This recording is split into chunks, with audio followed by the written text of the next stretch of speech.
오늘은 그 우주진화 빅뱅 이론의 실체와 허구에 대해서 다루겠습니다. 오늘 하나님의 말씀을 듣는 자리에 나오신 여러분들을 하나님께서 축복하시고 여러분들에게 은혜 베푸시기를 간절히 원합니다. 제가 지금까지 진화론의 실체 허구에 대해서 쭉 다뤄오면서 오늘 마지막 주제로 우주진화, 특별히 그 빅뱅 이론의 실체와 허구에 대해서 한 2강 정도를 진행하도록 하겠습니다. 우주는 어떻게 시작되었을까요? 사람들은 우주가 수십억 년 전에 아무것도 없는 무에서 시작해서 빅뱅에 의해 존재하기 시작했다고 말하기도 합니다. 근데 이 하나님의 말씀인 성경은 이 성경 첫 구절 창세기 1장 1절을 통해서 우주와 만물이 어떻게 시작되었는지를 우리에게 분명하게 말씀해 주고 있습니다. 창세기 1장 1절 말씀에 태초에 하나님이 천지를 창조하시니라. 이 천지가, 우주와 지구가 하나님에 의해서 창조되어 시작되었다고 성경은 우리에게 분명하게 말씀하고 있습니다. 우주는 빅뱅에 의해서 시작되었을까요? 아니면 성경의 말씀이 증거하는 대로 하나님에 의해서 창조되었고 하나님에 의해서 시작되었을까요? 2016년에 동아일보에서 빅뱅 90주년을 맞이해서 빅뱅 이론에 대한 기사를 다루었습니다. 제가 그 기사를 읽어보니까 결론적으로 말씀드리면 빅뱅 이론이 학고부동한 진리가 아니라고 분명하게 말하고 있고, 그 다음에 이 빅뱅 이론은 아마도 빅방으로 그러니까 대폭발로 사라질 운명에 처해 있다는 그와 같은 문제를 지적하고 있었습니다.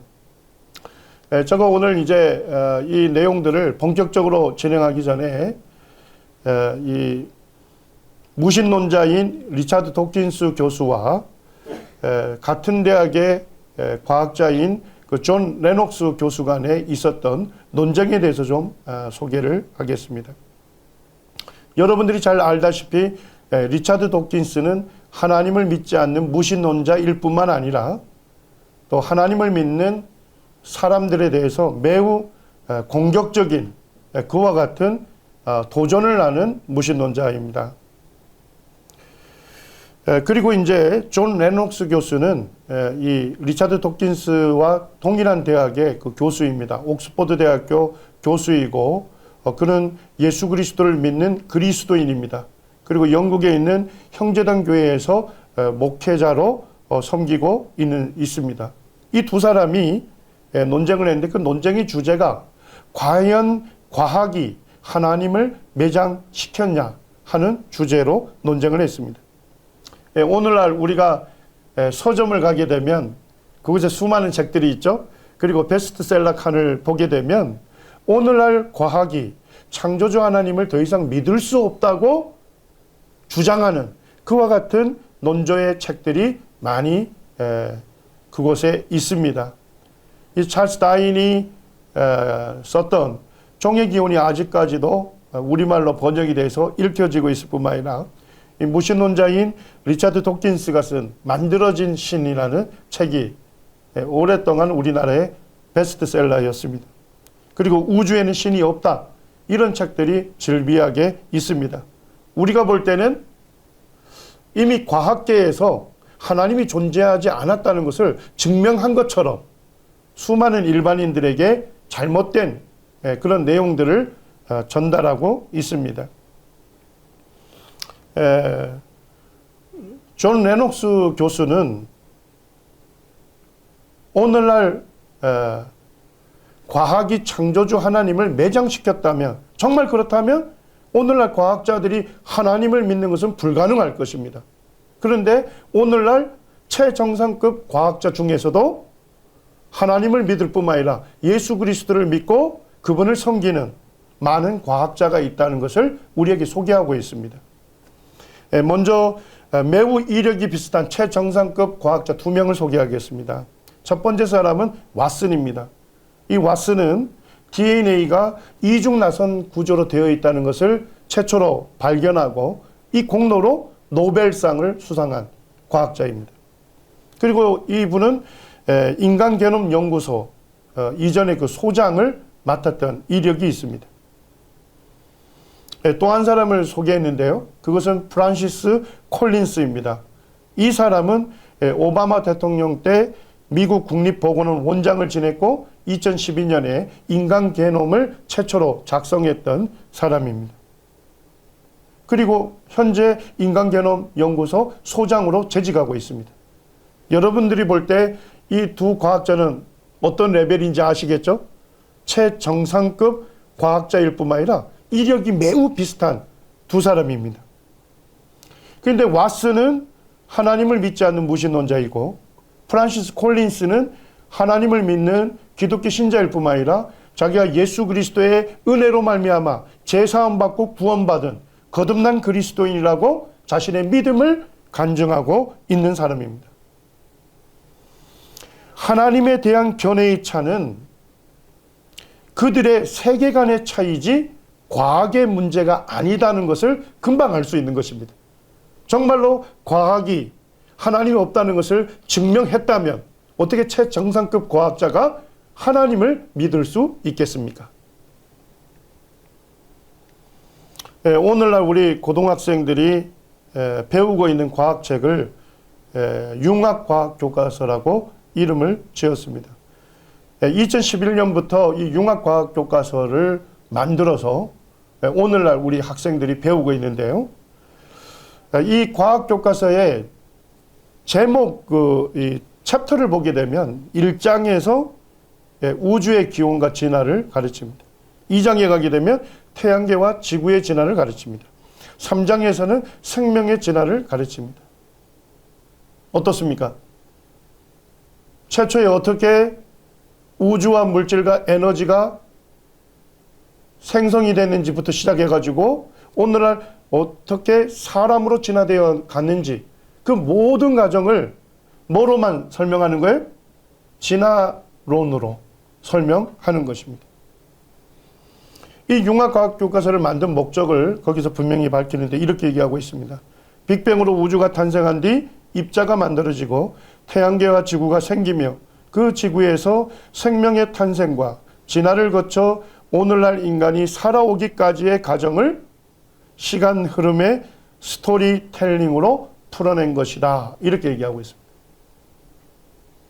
이 과학책 한 권에 물리, 화학, 생물, 지구과학 그 모든 그 내용을 진화론이라고 하는 그 주제로 모든 것들을 구슬을 깬 거예요. 그러니까 사실은 과학 선생님이 가르치기도 좀 쉽지 않습니다. 과학 선생님 중에 자기는 생물 선생인데 어떤 것도 가르쳐야 돼요? 물리, 화학, 지구과학 내용을 같이 가르쳐야 하는 거예요. 그래서 과학 선생님도 이 융합과학 교과서를 별로 안 좋아해요.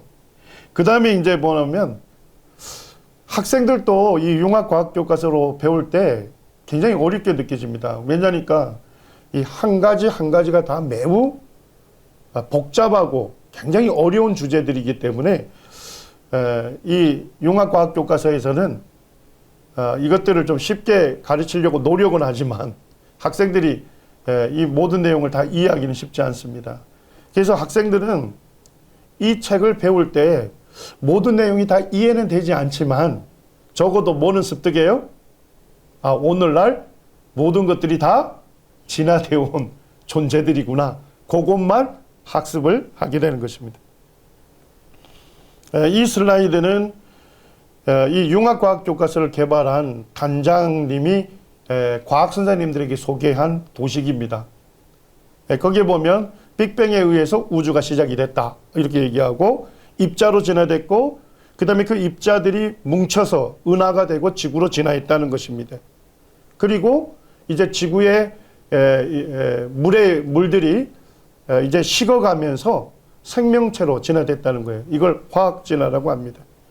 그 다음에 하등한 생물들이 오랜 동안 시간이 지나면서 적자생존과 돌연변이에 의해서 더 고등하고 더 복잡한 생명체로 진화됐다. 이걸 생물 진화라고 합니다. 그리고 원숭이와 사람의 공통 조상으로부터 오늘날 사람으로까지 진화해 왔다는 인류 진화를 지금 도식에서 보여주고 있는 거예요. 그래서 이 융합 교과서를 만든 목적이 결국 사람이 빅뱅에 의해서 이 우주가 시작됐고 모든 것을 진화해 온 다음에 최종적으로 사람도 진화되어 온 존재에 불과하다. 그것을 효과적으로 학습시키기 위해서 이 교과서를 만들었다고 얘기하고 있습니다. 자, 빅뱅 이론은 무엇입니까? 137억 년 전. 어떤 교과서는 이렇게 얘기하고 어떤 분들은 150억 년 전. 이게 사실은 몇 수십억 년이라는 게 굉장히 긴 시간인데 약간 정해진 게 없는 것 같아요. 하여튼 오래전에 무한대로 뜨겁고 고밀한 특이적 아주 작은 특별한 점에서 거대한 폭발을 통해 우주가 되었다는 것입니다. 폭발에 앞서 오늘날 모든 것의 기원이 되는 물질, 에너지, 심지어 우주 공간까지도 그 작은 점에 갇혀 있었다고 진화론자들은 주장하고 있습니다. 빅뱅 이론이 소개가 된 것은 그리 오래되지 않는데요. 빅뱅 이론이 소개되기 이전 과학자들은 우주는 영원하다고 생각했습니다. 그런데 빅뱅 이론이 등장하면서 우주에 뭐가 있다는 거예요? 시작점이 있다는 것이고 그 시작점이 뭐라는 거죠? 대폭발이라고 주장하는 것입니다. 이와 같은 주장을 처음으로 학회에서 발표한 사람이 미국의 물리학자인 가모프입니다. 근데 그 자리에 영국의 천문학자이고 우주론의 최고의 권위자였던 이 호일이라고 하는 과학자가 그곳에 있었습니다. 그래서 들으면서 너무나도 말도 안 된다고 하면서 그러니까 빅뱅 가설이군요. 그 대폭발에 의해서 모든 것이 존재하게 됐다는 것을 주장하군요. 라고 이제 사실은 비웃는 투로 이렇게 뭐랄까요 토론을 했거든요. 근데 그것 때문에 이 이론이 무슨 이론으로 붙여지게 된 겁니까? 빅뱅 이론이라는 이름으로 소개가 되게 된 것입니다. 먼저 빅뱅 이론과 성경은 타협할 수 있을까요? 빅뱅 이론은 빅뱅에 의해 모든 것이 존재되었다고 주장합니다. 자, 그렇지만 성경은 이 우주와 만물이 누구에 의해서 존재하게 됐다고 말씀하십니까? 하나님에 의해서 창조가 되었다고 말씀하고 있습니다. 두 번째로 보게 된 빅뱅 이론은 무에서 고도로 정교한 자연 법칙이 작용했다. 그러니까 자연 법칙에 의해서 이 모든 것들이 진화되었다는 것입니다. 그렇지만 성경은 무엇에 의해서 창조됐다고요? 하나님께서 그의 말씀으로 창조하셨다고 선언하고 있습니다. 빅뱅 이론은 137억 년간의 진화 역사를 얘기하지만 성경은 하나님께서 6일 동안 이 모든 것들을 창조하셨다고 말씀하고 있습니다. 빅뱅 이론은 태양으로부터 지구가 진화됐다고 얘기하지만 성경은 지구가 먼저 태양보다 창조됐다고 말씀하고 있습니다. 빅뱅 이론은 대폭발에 의해서 점차 질서정연한 우주로 진화됐다는 거예요. 사실은 이게 법칙의 위배가 되죠. 연력학 제2법칙, 엔트로피 법칙에 의하게 되면 시간이 지남에 따라 모든 것들은 무질서도가 증가된다고 돼 있잖아요. 그런데 빅뱅 이론은 어떻게 됐어요? 대폭발에 의한 무질서가 일어나는데 시간이 지남에 따라 어떻게 됐대요? 질서정연한 것으로 진화되어 갔다는 겁니다. 이게 빅뱅 이론 자체가 연력학 제2법칙의 위배가 되는 것입니다. 그렇지만 성경은 태초에 질서정연한 완벽한 우주를 하나님께서 창조하셨다고 말씀하고 있습니다. 자, 여러분들 한번 생각해 보시죠. 빅뱅 이론하고 성경하고 타협할 수 있을까요? 조화를 이룰 수 있을까요? 사실은 우리가 조금만 내용을 살펴보게 되면 그것은 불가능하다는 것입니다. 빅뱅 이론이 맞든지 성경이 맞든지 둘 중에 하나가 맞을 것입니다. 이제 고등학교 과학책에서 소개하는 수준으로 빅뱅 이론을 좀 소개하겠습니다. 빅뱅에 실제 일어났다 하는 증거로 이 허블이라고 하는 천체 물리학자가 이 적색 편의 현상을 들었습니다. 자, 우리가 별빛을 프리즘을 통해서 보게 되면 빨주노초 파남보 이렇게 별빛의 스펙트럼을 형성하죠. 그리고 이제 거기에 검은 선들이 있는데 그것을 흡수선이라고 합니다. 근데 이 허블이 발견했던 것은 뭐냐면 선 스펙트럼을 관찰한 결과 그 흡수선들이 예측한 것에 비해 일정한 비율로 파장이 더 길게, 다른 말로 하면 붉은색 쪽으로 치우쳐서 관측이 되었다는 것입니다. 신기하게도 그 치우침의 정도가 은하가 멀수록 이 적색 쪽으로, 붉은색 쪽으로 더 치우치는 그와 같은 현상을 발견한 겁니다. 그래서 이것을 적색 편의 현상이다 이렇게 얘기합니다. 적색 편의 현상은 아주 쉽게 말씀드리면 두 가지로 정리할 수 있습니다. 첫째는 멀리 있는 은하일수록 뭐가 더 심하다고요? 적색 편의가 정도가 크다는 거예요. 두 번째는 뭐냐면 멀리 있는 은하일수록 더 빠른 속도로 멀어진다는 것입니다. 자, 요게 슬라이드 내용이 이해가 되십니까? 우리 이제 지구에서 은하의 별빛을 관측하게 되면 지구에서 가까이 있는 은하는 은하보다 멀리 있는 은하가 어떻습니까? 그 적색으로 어떻게 되죠? 더 편의가 되는 것을, 치우쳐지는 것을 볼 수가 있는 것입니다. 허블은 멀리 있는 은하일수록 적색 편의 정도가 크다 하는 것을 발견하게 됐고, 이것을 통해서 뭘 가능하냐면요, 이 관측하는 사람으로부터 은하가 얼마만큼 떨어져 있는지 그것을 계산까지 할 수 있다는 것입니다. 그래서 강원과 관측자의 특정한 공식에 따라 Z값을 구하게 되고요. 그 Z값에 따라 강원을 내는 천체가 지구로부터 얼마나 떨어져 있는지를 결정할 수 있다는 겁니다.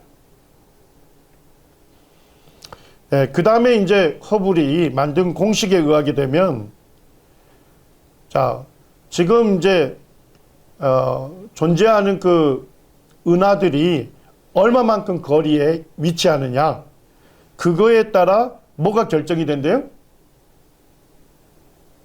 그 은하가 얼마만큼 빠른 속도로 후퇴하고 있는지도 알 수 있다는 겁니다.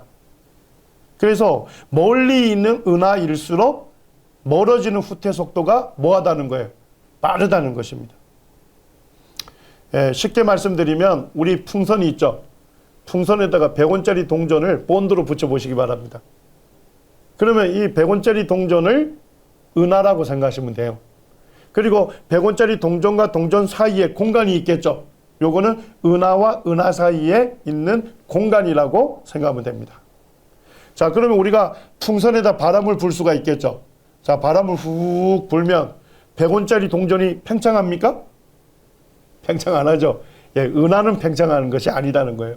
자, 근데 뭐가 팽창합니까?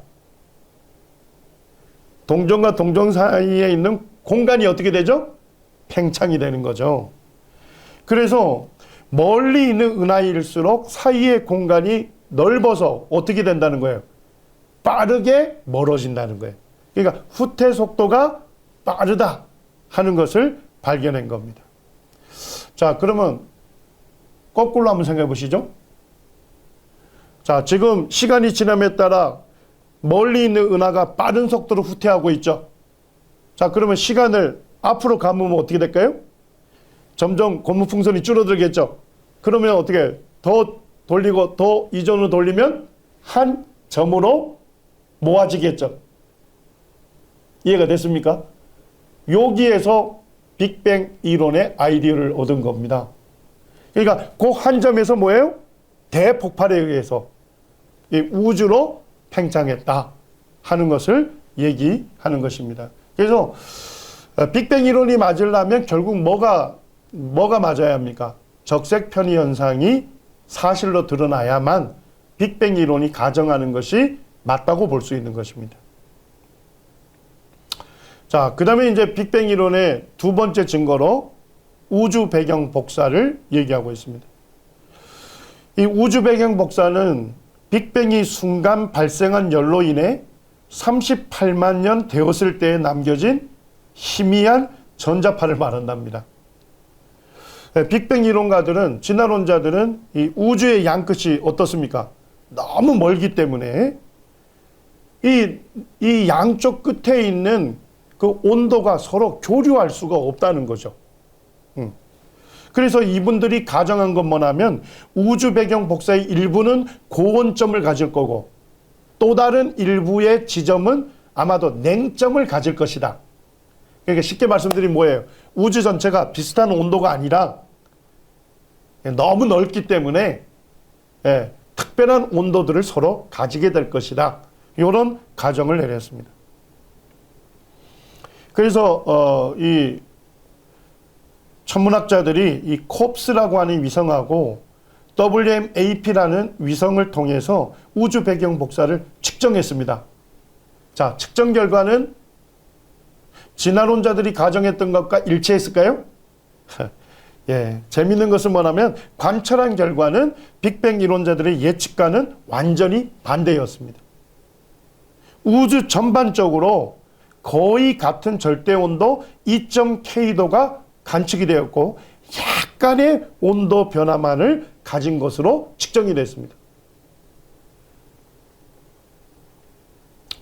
그래서 진화론자들은 이 배경 복사에 문제점이 드러나자 자기들의 이론을 뭐 하게 됐어요? 수정하게 된 거예요. 그래서 초기 빅뱅 이론은 온도 교류 없이 균일한 온도가 불가능하다고 가정을 했습니다만 실제 관측한 결과 거의 2.7K도로 균일한 온도를 갖게 된 것이죠. 갖는다는 것을 측정을 한 거죠. 그래서 빅뱅 직후 비균일화가 되는 틈이 없이 일순간 큰 우주로 급팽창하여 거의 균일한 온도가 되었다는 주장을 하게 된 것입니다. 자, 이런 얘기예요. 작은 점에 있을 때는 뭐가 가능합니까? 공간이 작으니까 그 안에 있는 온도가 교류가 되겠죠. 그래서 같은 온도가 된 다음에 어떻게 됐다는 거예요? 급팽창을 했다는 겁니다. 그러니까 같은 온도가 된 다음에 급팽창을 하니까 우주가 전체적으로 어떻게 돼요? 같은 비슷한 온도를 갖게 됐다는 거예요. 그래서 뭐예요? 인플레이션이라고 하는 급팽창 이론이 등장하게 된 겁니다. 이분들의 설명을 보면 아주 재미있는 설명을 하는데 대폭발 후 10의 마이너스 32초 그러니까 1초도 아니고 아주 짧은 시간 내에 10의 26배 급팽창했다는 겁니다. 예를 들게 되면 직경 1m 공간이 1초도 되기 전에 얼마만큼 크기로 팽창했대요? 100억 광년 되는 그와 같은 크기로 팽창이 됐다는 것입니다. 그래서 오늘날 우리 학생들 교과서에 인플레이션 이론을 가르칩니다. 그 이유가 왜 이 이론이 등장인지는 알겠죠. 근데 조금 이따 살펴보겠습니다만 문제는 뭘까요? 급팽창했다는 뭐가 없어요? 실제적인 증거는 없습니다. 그러니까 학생들은 교과서에서 급팽창 이론을 배우기 때문에 이게 사실인가 보다 이렇게 배우지만 실제 급팽창의 증거가 하나도 없다는 것입니다.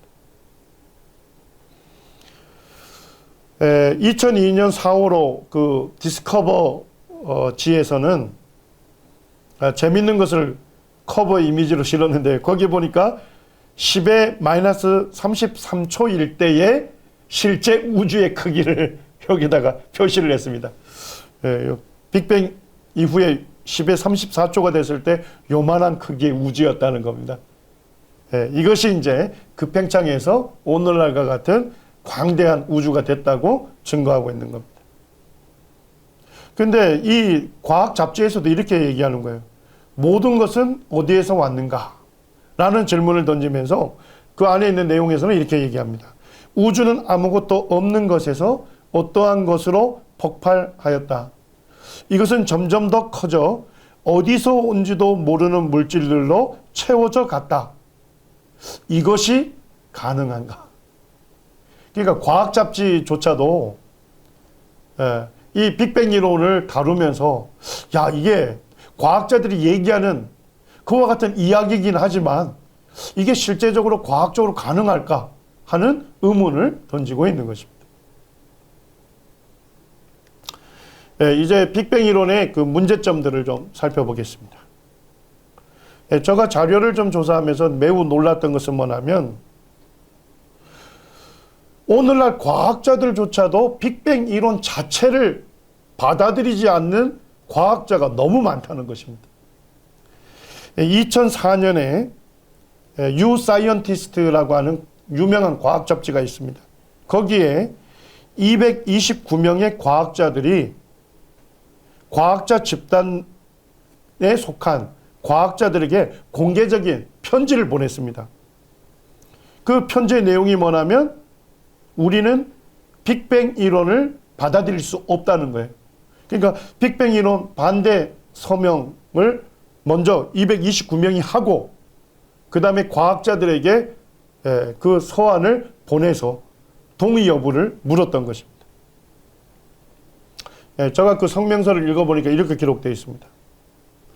오늘날의 빅뱅 이론은 우리가 전혀 관측한 적이 없는 것들, 가상적인 존재들에 의존하고 있다는 겁니다.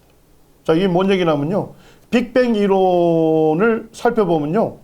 아, 급팽창이 일어났을 것이다. 이렇게 돼 있어요. 자, 근데 급팽창을 일어났다는 뭐가 없다는 거예요? 실제 증거가 없다는 거예요.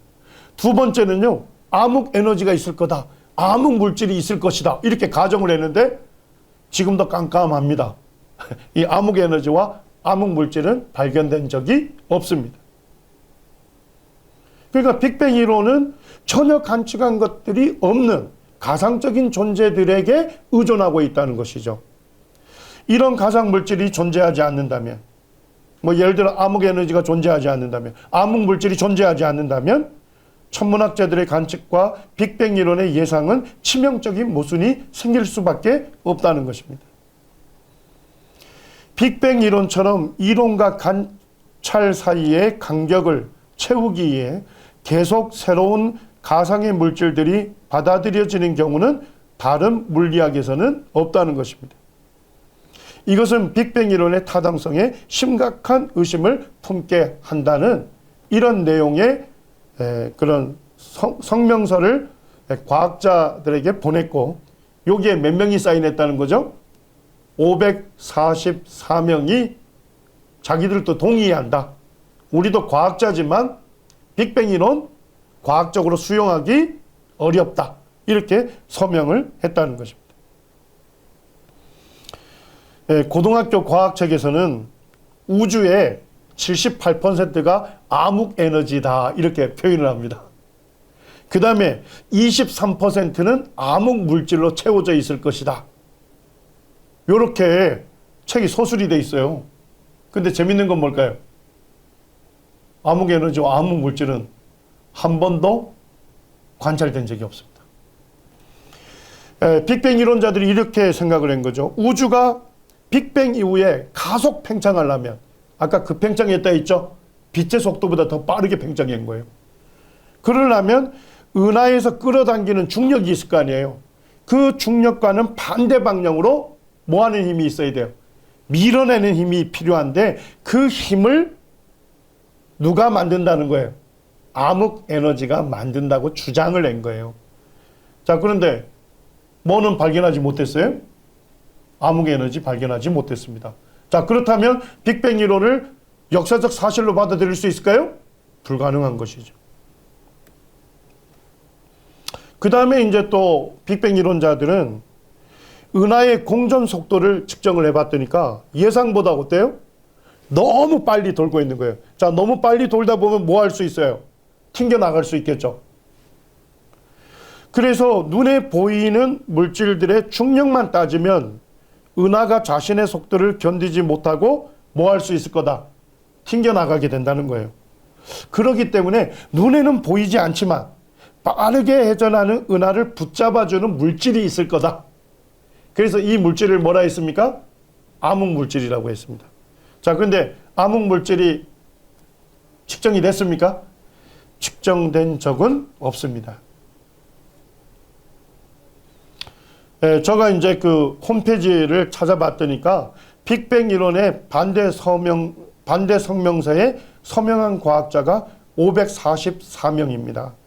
이분들은 자기 이름을 밝히고 자기가 어느 대학 교수인지를 밝힙니다. 그리고 자기가 어느 나라 과학자인지를 신상명세서를 밝히고, 그리고 자기는 빅뱅 이론을 과학적으로 받아들일 수 없다 하는 성명서에 사인을 하고 있는 것입니다. 이 우주론의 대가인 프린스턴대의 폴 스타인 하르트 교수가 있는데요. 이분은 아주 매우 치명적인 얘기를 합니다. 우리는 빅뱅이 우주의 시작인지 뭐 한다는 거예요? 알지 못한다는 거예요. 그리고 이는 언제나 뭐였을 뿐이었다는 거예요? 가설이었을 뿐이라는 거예요. 저는 참 이 내용을 읽으면서 너무 충격적이었습니다. 우리가 과학 교과서를 통해서 배울 때는 뭐예요? 빅뱅 이론을 역사적 사실처럼 배우잖아요. 그런데 이 우주론의 대가 중에 한 사람인 스타인 하르트 교수는 빅뱅 이론은 언제나 가설이었을 뿐이었다는 거예요. 증명된 적이 없다는 것입니다. 그리고 이렇게 얘기를 합니다. 이는 단지 팽창하는 우주의 시간을 거꾸로 돌렸을 때 아인슈타인의 이론에 따르면 하나의 점에서 시작되었을 것이라는 가설에 불과하다고 얘기하고 있습니다. 그리고 우리는 그게 사실인지조차도 알 수 없다고 말하고 있습니다. 그러면서 이렇게 얘기합니다. 그러므로 빅뱅이 마음에 안 들면 빅뱅이 시작이 아니라고 생각하고 다른 가능성에 대해서 고려해 보는 것은 전혀 문제가 되지 않는다고 우리에게 소개하고 있습니다. 이제 10분 정도 휴식한 다음에 이 강으로 더 진행을 하겠습니다.